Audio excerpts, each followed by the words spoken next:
Hello mga ka-Frenny! Kain po tayo. Ito po ay ang aking lunch. Nag-pray na po ako. At meron tayong ngayong kalabaw.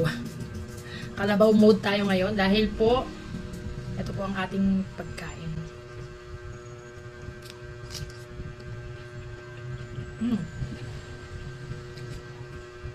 Damo.